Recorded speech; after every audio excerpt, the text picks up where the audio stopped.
धोक्यात आणलेली आहे हा सगळ्यात मोठा भाग आहे। दुर्दैवाने म्हणेन की इथला विरोधी पक्ष कुठलाही असो तो त्याला लखवा मारलेला आहे आणि लखवा मारला असल्यामुळे भारताला घेरण्याच्या भूमिकेमध्ये जग असताना कोणामुळे तर नरेंद्र मोदी एकट्यामुळे जनतेला माझं आव्हान राहणार आहे की व्यक्ती की देश हा आता प्रश्न त्या ठिकाणी उपस्थित राहिलेला आहे।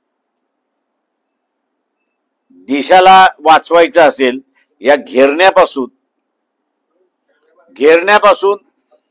जर वाचवायचं असेल तर यापुढे नरेंद्र मोदींच्या पक्षाला सत्तेवरती येऊ देता कामा नये हे लक्षात घ्या।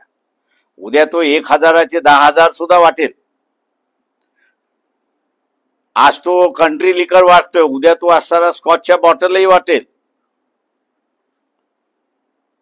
त्याला बळी पडलात तर देशाला बळी कराल हे लक्षात घ्या। जेवढं समजावून सांगण्याचं तेवढं आम्ही समजावून सांगतो आहोत। शेवटी आता देशवासी हा मतदार आहे, तो शानपणाने वागेल की दारुड्यासारखा वागेल हे त्यांनीच ठरवायचं आहे। कोण पर्याय कोण देऊ शकतो? राहुल गांधी। माझं म्हणणं आहे पर्याय गेला खड्ड्यात। तुम्हाला वाचवायचा देश आहे आणि कोणापासून वाचवायचा आहे तर नरेंद्र मोदी पासून वाचवायचा आणि त्याच्या पक्षापासून वाचवायचा आहे। त्याला घालून टाका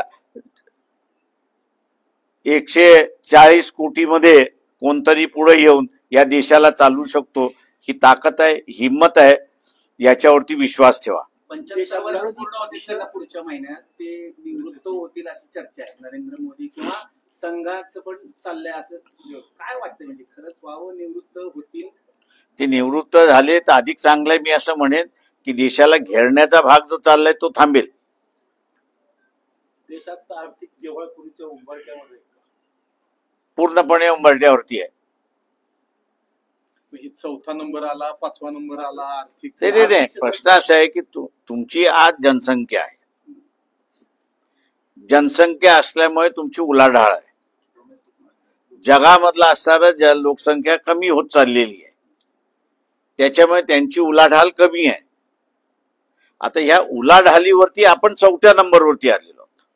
का तर बाजारामध्ये इतर देशांकडे 10 माणसं असतील तर आपल्या बाजारपेठेमध्ये विकत घेणारा 200 माणसं आहेत। त्याच्यामुळे आपण असणारा वरती आलोत अशी असणारी परिस्थिती आहे, पण प्रत्यक्षात आपण दिवाळखोरीच्या उंबरठ्यावरती आहोत अशी परिस्थिती।